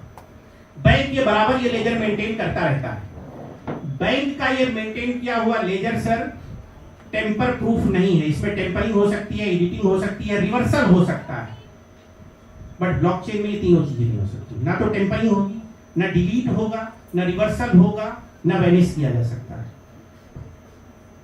वो ट्रांजैक्शन हो गया, इट मींस हो गया। मेल चली गई तो चली गई, मेल वापस नहीं मंगाई जा सकती। ठीक है, ट्रांजैक्शन आपके पास पहुंच गया तो पहुंच गया, मैं वापस नहीं ले सकता। डेवलपर जो होगा उसके पास भी चले जाओगे तो वापस नहीं ले पाएगा। ठीक है, जो ट्रांजैक्शन हो गया सो हो गया, क्योंकि वहां बैठ करके कोई बंदा नहीं इधर से उधर क्रेडिट कर रहा है, आप ये सारे लोग जानते हैं। क्लियर है सर? तो कोई भी टोकन चाहे वो नेटिव होगा या कस्टम होगा, वो ऑन ब्लॉकचेन किसी न किसी पर ही बना होगा। नेटिव टोकन अपनी खुद की ब्लॉकचेन पे होता है, वो जब चलेगा तो फीस उसी में उसको कटनी होगी। उसके उस पर उस ब्लॉकचेन पे जितने भी कस्टम टोकन क्रिएट होंगे उन सभी के लिए नेटिव टोकन को खरीदना आपकी मजबूरी होगी। जैसे अगर आप BP20 पे आप कोई भी अपना कस्टम टोकन बनाएंगे तो BNB खरीदना आपके लिए आपकी मजबूरी है सर। अगर ट्रस्ट वॉलेट में BNB नहीं है तो वो सिक्का इधर से उधर जाएगा ही। क्लियर है सर? ये यूज केस है उसका, और इस यही चीज उसे स्ट्रॉन्ग बनाती है रेस्ट कस्टम टोकन से। क्लियर है सर? और सर कोई सवाल हो तो पूछिए, आपके सवाल का जवाब मिल जाए सर। नहीं, अभी आईसीयू में बताया गया था $5 है इनिशियल कॉइन ऑफरिंग, आईसीओ का यही फुल फॉर्म होता है सर। यानी इनिशियल लेवल में आपको कितने में वो ब्लॉकचेन का बनवाने वाला व्यक्ति, बात समझिएगा, जब ब्लॉकचेन बनता है तो सर 30,000 रुपए में क्या ब्लॉकचेन बनता है? ये जितना इकोसिस्टम मैंने एसपीसी का लिखा सर कितने में बन जाएगा ये बता दो। जितने भी फील होता हो वो रकम लगभग हो सकती है, गलत हो सकती है, मैं नहीं जानता फील कितने में होगा। आज सीजेड के पास में आपके एसपीसी से कम चीजें हैं और वो दुनिया का चौथा यानी 4th रिचेस्ट पर्सन है, सिर्फ यही है उसके पास। और कुछ है क्या? मुकेश अंबानी से बड़ा हो गया वो। हाँ। आया था बिल्कुल, और वो भी एक शॉर्ट टाइम पीरियड में, शॉर्ट टाइम 3 साल के अंदर। 3 साल के अंदर। यस। ठीक सर, इतनी चीजें तो आपके आशीष सिसोदिया के पास में भी है, उससे कुछ ज्यादा ही on blockchain. Making cost sir लगभग आई होगी, ठीक है ना, तो 1 करोड़ के आसपास आती है। आप एक एक्सचेंज बनवाने चले जाइएगा सर, कोई भी आदमी डेवलपर गूगल पे सर्च मारिए, गूगल पे हर चीज ढूंढने से मिल जाती है सर। कोई भी 50 लाख 45 लाख से कम में नहीं खोलेगा। ठीक है, एक ब्लॉकचेन बनवाने चले जाएंगे सर तो भी आदमी 25-30 लाख का मुंह खोलेगा। ठीक है, एक वॉलेट बनाने चले जाएंगे 7-8 लाख 10 लाख का मुंह खोलेगा। एक स्वैप बनवाने चले जाएंगे 8-10 लाख का मुंह खोलेगा। जोड़ते जाइएगा सर, पहुंच गया ना लगभग 1 करोड़। सर 1 करोड़ का लागत लगा करके अगर अगले ने 2 करोड़ 10 लाख कॉइन बनाई है, इतनी maximum supply, pre mine supply उसकी जो है वो आपके व्हाइट पेपर में लिखी है, आप पढ़ लीजिएगा, मुझे याद नहीं। ठीक है, व्हाइट पेपर डाउनलोड करके पढ़ लीजिएगा। ठीक है, प्री माइन सप्लाई वही उनके हाथ में, यानी इन हैंड उनके हाथ में क्या सप्लाई है? यही, इसी को बेच करके वो अपनी कॉस्ट निकाल लें या प्रॉफिट निकाल लें। ठीक है, 1 करोड़ रुपया लगाए थे, ठीक है ना, अगर 10 लाख 20 लाख भी उनके प्री माइन है, ठीक है, उसी से स्टेक होकर के बाकी और कॉइन आएगा, तो 20 लाख $5 में बेच रहे हैं, तो बेचने के भी अपने खर्चे हैं। आपको यहाँ पे बैठाए हुए हैं, मुझे यहाँ पे बुलाया हुआ, इसका कॉस्ट कौन देगा? गुप्ता जी देंगे आप, वही देंगे, सीधी सी बात है। 2 बिटकॉइन देंगे। तो पहले वो बंदा अपने माल को कितने में बेचने को तैयार है? $5। इनिशियल लेवल पे वो कह रहा है कि मैंने जितना मेरे प्री माइंड किया था ये मैं बेचने को तैयार हूँ $5 ईच में, इससे कम में ना बेचूंगा। ये तो अचानक बढ़ा दिया गया था, पहले $2.5 में आ रहा था, $2 में होएगा। बात समझिए, ये पैसे बढ़ते ये गया। उनके माइंड सेट पे निर्भर है, क्योंकि वो उनके हाथ में। क्लियर है ना सर? एसेट आपका है, तो आप जितने में भी चाहें उसको बेच सकते हैं। आपका एसेट जब मैंने खरीद लिया, अब इस मेज का मालिक अगर मैं हूं, आपकी इस कॉइन का मालिक मैं हूं, तो मैं जितने चाहूंगा उतने बेचूंगा। अब मेरी इच्छा है कि मैं $2.5 में फेंक दूं, $5 लेकर का खरीद करके, नहीं, यहाँ ये बात नहीं है सर, हम लोग तो पैनिक सेलिंग भी होती है सर। मैंने कब मना किया? गोल्ड में भी होती है सर, बिटकॉइन में भी आज भी होती है, अगर एसपीसी में ही नहीं हो रही है सर। ध्यान दीजिएगा, इस भुलावे में मत रहिएगा कि सिर्फ पैनिक सेलिंग एसपीसी में हो रही है और बकिया किसी में नहीं होती है। एक बार चार्ट उठा करके तो देखिए सर, सब में होती है। अगर पैनिक सेलिंग नहीं होगी, मान लीजिए, तो प्राइस डाउन आएगा ही नहीं। वापस जब आप, और जब प्राइस डाउन आएगा नहीं तो ट्रेडर क्या करेंगे? ट्रेडर ट्रेडर का काम क्या है? ट्रेडर वापस- वहीं से कमाता है, वो बाई पैनिक करेगा। सेलिंग से ही। वापस आप पैनिक घुसने सेलिंग का मौका, बात समझिएगा। और डीसीए जो होती अगर है, सर मैं आपको 1 बीघा जमीन बेचूं, ध्यान दीजिएगा, मैंने 1 बीघा आपको जमीन बेचा। फॉरवर्ड सेलिंग और रिवर्स सेलिंग समझते हैं सर? यहाँ पे सारे लोग समझते हैं? कौन बता सकता है? ठीक सर, एक्सप्लेन कर देता हूं सर। फॉरवर्ड सेलिंग क्या कहती है? मैंने 1 बीघा बेचा 20 लाख का, तो भैया ने ले लिया, क्योंकि इनको लगा कि इस जमीन का भाव बढ़ेगा। चलो इसको दूसरे हिसाब से समझ लेते हैं। मैंने 5 लाख का एक प्लॉट बेचा, भैया ने खरीद लिया, क्योंकि सोचा था कि इसका 3-4 साल बाद कम से कम 15 लाख हो जाएगा। क्लियर है? यही सोच करके तो लिया ना। अच्छा, अगले हफ्ते मेरे पास फिर वापस आ जाए, बोले यार ऐसा है कि पैसे की जरूरत थी, तुम इसको 5 लाख का ही ले लो, तो मैं लूंगा। 2 लाख देंगे गुप्ता जी। मैं लूंगा? नहीं लूंगा ना। मैं कितने में लूंगा? आप दे 2.5 लाख में। गरज वाला सौदा हो गया ना। बात समझिएगा सर। वापस ये क्या होता सर? Reverse selling. आप वापस मेरे को रिवर्स बेच रहे हो। कभी भी आप जब रिवर्स सेलिंग करोगे आप लॉस में जाओगे। उसी व्यक्ति को आप पलट के बेचने की कोशिश करोगे, नहीं लेगा। किसी भी दुकानदार से जाओ, एक तो शर्ट खरीदो, ये 3000 की शर्ट है, वैन हुसैन की, वैन हुसैन के शोरूम में घुसो, इसका कितना दे देगा वापस? 500 रुपए लेकिन मैंने ये देखा कि एक भैया था जिसको ब्रांडेड शर्ट की जरूरत थी। मैं कहा भाई मैंने अभी कल ही खरीदी थी 3000 की, 500 रुपया मेरा तेल फूका था, ले भाई तू 4000 रुपया ले ले, क्योंकि उसको जरूरत थी, तुरंत ही पहनना था, कहीं जाना था, इमरजेंसी थी। क्लियर है? ये क्या था? Forward selling. जब आप फॉरवर्ड सेलिंग करते हो, बिटकॉइन तब तक चढ़ता रहेगा जब तक फॉरवर्ड सेलिंग उसकी होती रहेगी। मैंने अगर 25 लाख में बिटकॉइन बेचा, तो क्या मैं वापस आकर के उसको 30 लाख में खरीदूंगा? मैं इंतजार करूंगा। जब रिवर्सल आएगा, तो रिवर्स सेलिंग जब शुरू होगी, तो मुझे खरीदने का मौका, घुसने का फिर से मिलेगा। तो आप जब कभी भी पैनिक सेलिंग करते हो, तो उनको मौका मिलता है जो बड़ी देर से ताड़े बैठे। इसीलिए मैंने कहा, ठोंक बजा करके कुछ भी लो, तो सबसे पहले तो अपने आप को आप करेक्ट करो, क्या लेना है। भ्रम में या बहकावे में या लोगों की होड़ में नहीं फंसना है। जो लेना है मुझे समझ के लेना है, मुझे विश्वास है, तभी लो। कम से कम 3 साल तक वेट करो, आपको उसमें एक बार अर्थ जरूर दिखेगा। और ये गारंटी नहीं ले रहा हूं, ये अब तक हुआ है। आप मुझे एक चीज बताओ, ऑन ब्लॉकचेन कोई भी कॉइन का शुरुआत में, चाहे वो इथीरियम रहा हो, चाहे वो ट्रोन रहा हो, चाहे वो सोलाना रहा हो, चाहे वो बीएनबी रहा हो, इनके शुरुआत के होल्डर क्या कभी लॉस में रहे जिनने 2 साल होल्ड किया? अच्छा, क्या जहां से उन्होंने पकड़ा था वहीं से सट्ट से ऊपर चला गया था? हो सकता है जिसने पकड़ा उससे नीचे एक बार दिखाया हो। सही है कि नहीं? और आज भी पैनिक सेलिंग हो रही है। दिखाता है। तो जब पैनिक सेलिंग होती है सर, तो पेन नहीं लेना चाहिए, और वो पेन आपका बचाएगा कौन? आपका दिमाग। जो मैंने आज आपको थोड़ा बहुत डेवलप करने में, मुझे उम्मीद है कि मैंने कुछ किया होगा। अब कितना किया भी मुझे नहीं पता। ठीक सर, क्लियर है? और कोई सवाल हो तो सर जी।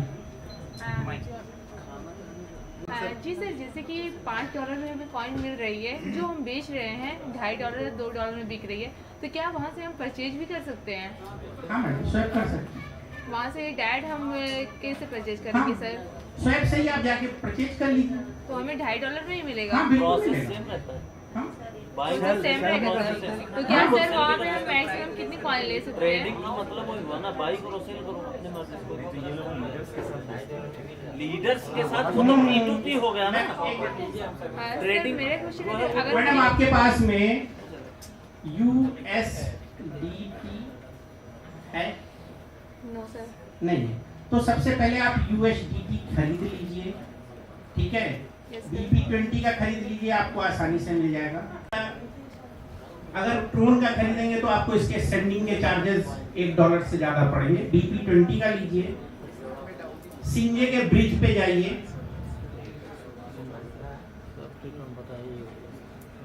अपना वॉलेट के डैप से यही ब्रिज जाके ओपन कीजिए। अब आपके वॉलेट में BP20 का USDT है, जितना भी आपको 100, 200, 500 जो भी, या 10। सर अगर मुझे 5000 तक वहाँ से स्पेसिफिक चार्ज देंगे तो क्या हम ले हाँ सकते क्यों हैं? नहीं, एनी टाइम 5000 डालिए मैडम। क्लियर है? अब वो अगर फंस बस जाए आपके वॉलेट में ये USDT होना चाहिए। नहीं फंस जाए तो जिम्मेदार कौन? फंसेगा तो आप कॉल रेज कर दीजिएगा, वो मिल जाएगा। कोई रिस्पॉन्स ही नहीं आ उससे रहा है। बेफिक्र रहिए, वो सॉल्व होगा। वो हफ्ते 10 दिन का समय भले ही लग जाए। ब्लॉकचेन में कुछ भी फंसा हुआ नहीं रह जाता है। वो जब क्लियर होगा, मेरी बात फंस सुनिए। जाता तो कुछ मैं कार्रवाई नहीं वही बता रहा हूँ। वो क्लियर होगा ही होगा, उसमें कोई दो राय नहीं। जब तक फंसा भी है ना, तब तक आपके पास प्रूफ है, ये भी बता दूं। ठीक है, आपके पास प्रूफ तो है ना सर उसका कि फंसा। और ब्लॉकचेन का मालिक सीजेट तो है नहीं। कौन है? आशीष सिसोदिया है। पकड़ सकते हैं ना कि देखो तुम्हारे ब्लॉकचेन फंसा, निकलवाओ। सीजेट होता तो नहीं पकड़ पाते, ये भी सही था। ठीक है ना? बट रिस्पॉन्स यहाँ जल्दी आता नहीं है। रिस्पॉन्स आएगा सर जरूर। सर्विस हम क्वालिटी कोई पे लिखी जा मत बोलिए। है ना? क्वेश्चन मुझसे सर, ठीक है, मैं किसी पर्सन क्वेश्चन नहीं कर रहा हूँ, सर, क्वेश्चन कर रहा हूँ। आप ऐसा बीच में क्यों बोल रहे ओके। हो? आप पैसा दिलाओ 20 लाख रुपया बताए। Okay sir. आप दिलाओ 20 लाख रुपया, बताइए दिलाएंगे पैसा 20 लाख रुपया? नहीं गुप्ता सर जी, ओके ठीक है। हंसी है तो पैनिक भी होता है आदमी, ये कोई दिक्कत वाली बात नहीं। मैं आपको इसलिए आश्वासन दे पा रहा हूँ कि आपका BP20 में नहीं फंसा है सर, कि मालिक उसका पता ही नहीं है। ठीक है, मालिक आपके सामने आता है, आप उसको कह सकते हैं, बोल सकते हैं, वो डेवलपर की टीम लगी है। ठीक है ना? क्या होता है सर, फंसता कब है ये भी बता दूं। जब इसको क्या होता है कि आप जब कनेक्ट करते हैं, मैं उसी प्रक्रिया में ही अभी आ रहा था कि कैसे फंसता है सर। जब आप इसको कनेक्ट करते हैं तो आपको एक स्मार्ट कॉन्ट्रैक्ट कॉल आती है। आप एक बार उसे अप्रूव करते हैं, दोबारा वहीं से एग्जिट हो जाते हैं, बस फंस गया सर। अब दोबारा अप्रूव होने के लिए उसको डेवलपर को वापस जा करके वो स्मार्ट कॉन्ट्रैक्ट की दोबारा को जनरेट करना होगा, यानी कॉल करना होगा, और फिर वो उसे जा करके कर पाएगा। इसमें सर थोड़ा टाइम लगता है। मैं और एक बात यहाँ, हेलो, बिजनेस में दोनों में अंतर होता है। विश्वास और बिजनेस में दोनों अंतर होता है। हमारा नुकसान कब होता है? जब किसी के ऊपर हम ज्यादा विश्वास करते हैं। Am I right? हम विश्वास पे $5 लिए, आज $2.5 हो गया, 20 लाख रुपया का हम क्या कर सकते हैं? ये विश्वास पे लिए, ले लो, इसका रेट बढ़ेगा, कम नहीं होगा। बिल्कुल सही ये क्यों बोला गया? सर, हमारे मर्जी से काम किया जाना चाहिए था। बिल्कुल सही सर।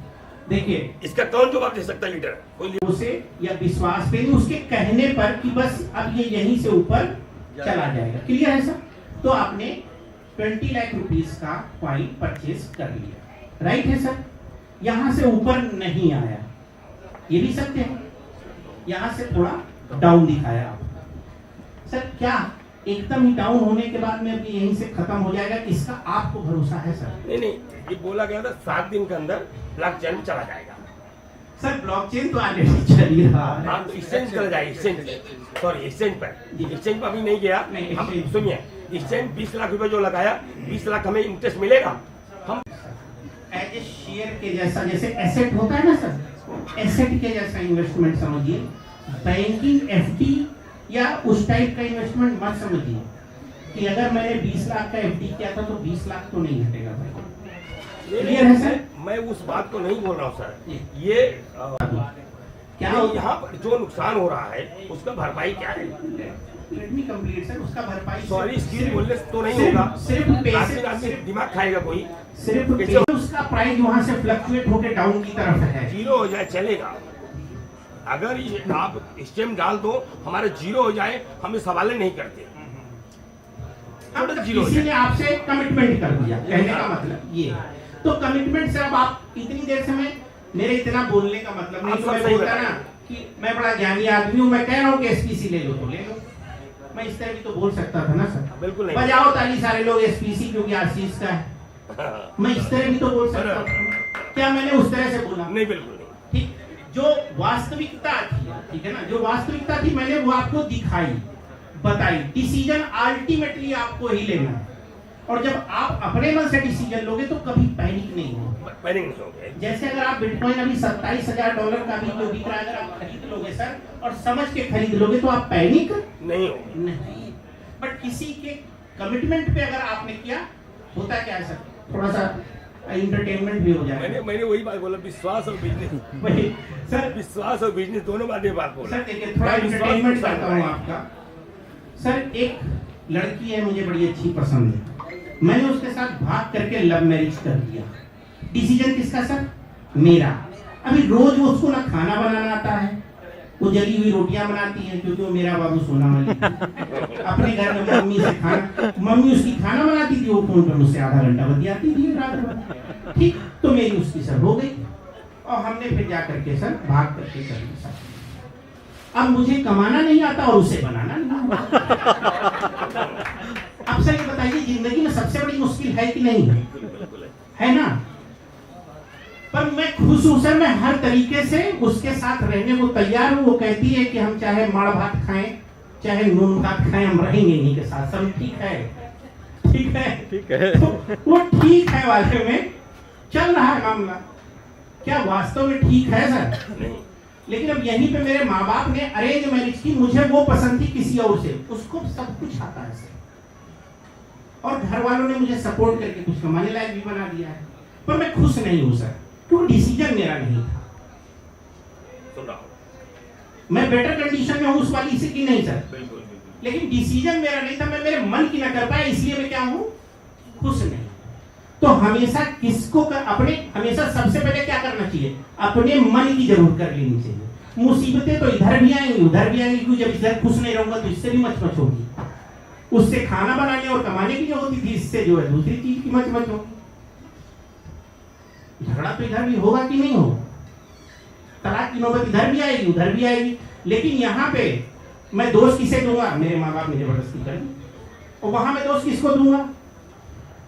आप अपने आप को तो आदमी देता नहीं ना, मुझे जो किस्मत में लिखा मिल गया, क्योंकि आदमी अपनी गलती कभी देता नहीं। ठीक है, तो सर मैंने आप लोगों को इसीलिए इतनी देर एंटरटेन किया कि आप ये समझ जाएं कि आपको डिसीजन कहाँ लेना है।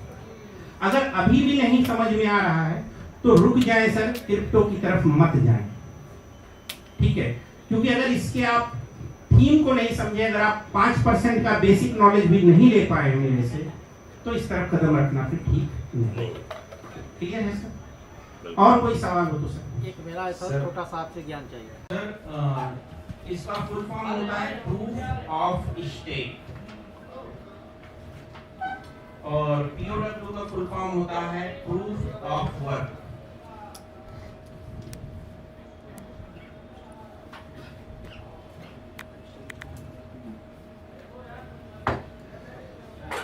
जब कोई कॉइन बेसिकली हम हम नेटिव कॉइन की यहाँ पे नेटिव टोकन की बात कर रहे हैं।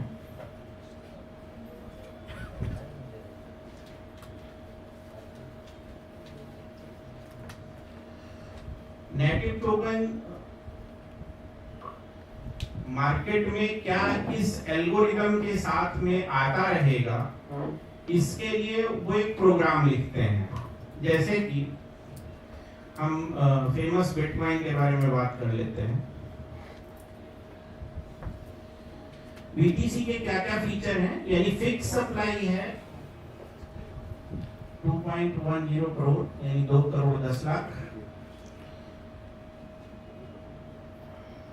प्रति 4 ईयर पर 50% माइनिंग जो है वो रिड्यूस होगी। ठीक है, ये सेकंड फीचर है, यानी पहला फीचर है फिक्स सप्लाई है, दूसरा फीचर है कि एल्गोरिथम ये कहता है कि हर 4 साल बाद जो माइनिंग है वो 50% रिड्यूस हो जाएगी। तीसरा है ओपन सोर्स माइनिंग रहेगी, यानी माइनिंग के ओपन सोर्स रहेगा।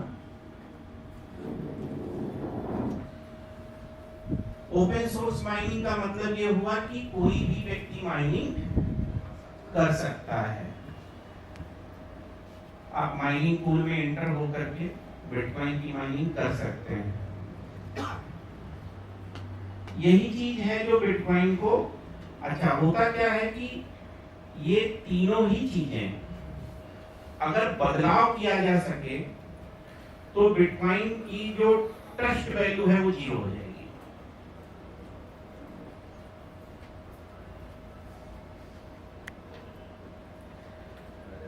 जैसे कि अगर मैं सप्लाई को बढ़ाने की इसकी पावर मौजूद है तो 2 करोड़ 10 क्यों, चाहे पीछे जितने भी जीरो बढ़ा दिए जाए, ठीक है, चाहे जितने भी जीरो बढ़ा दिए जाए इसकी सप्लाई में बढ़ते चले जाएंगे। हर 4 साल बाद जो है इसका 50% माइनिंग की रफ्तार रिड्यूस होती है। यानी आप ऐसे समझ लीजिए कि अगर 2009 में माइनिंग की कॉस्ट मतलब ये समझ लीजिए कि 1 मंथ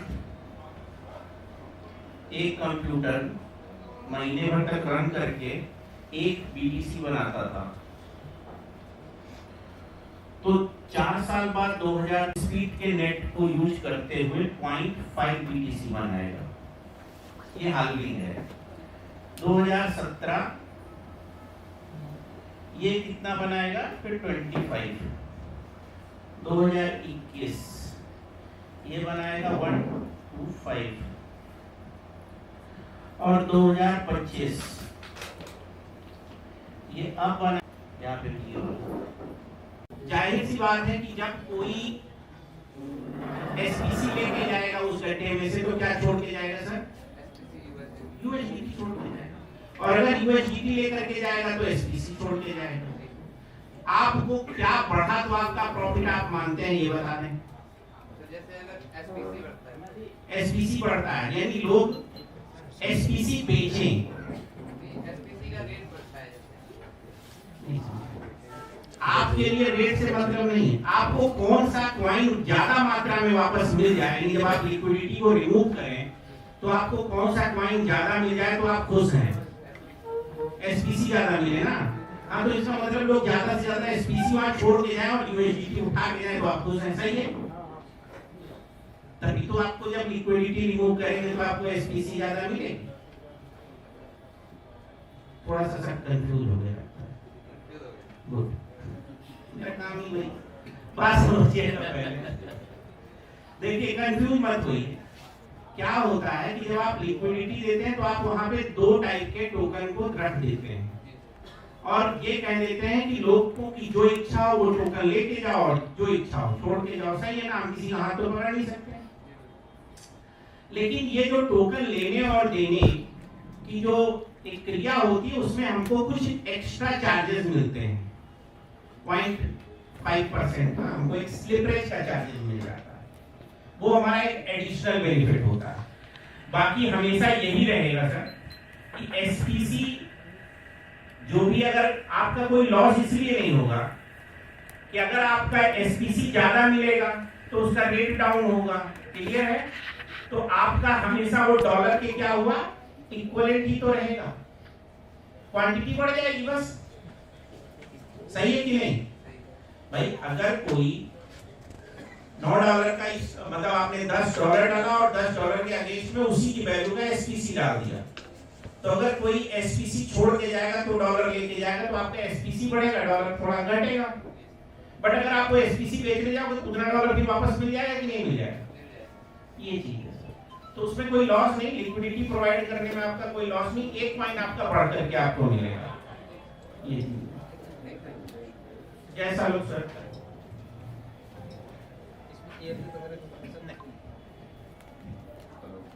जी। और कोई सवाल क्लियर है सर? 2 करोड़ का सोना होता है कितना? 4 किलो। 4 किलो अभी 50 लाख रुपए। अगर आप ऐसे ज्वेलरी में भी लेने जाओगे तो यही 50 लाख। 4 kilo sir. मैं सपोज पढ़ने लगे तो मैं मेरी फैमिली को लेकर के और निकला 4 किलो सोने के साथ, नहीं जा पाएंगे सर रास्ते में ये फीलिंग आने लगी।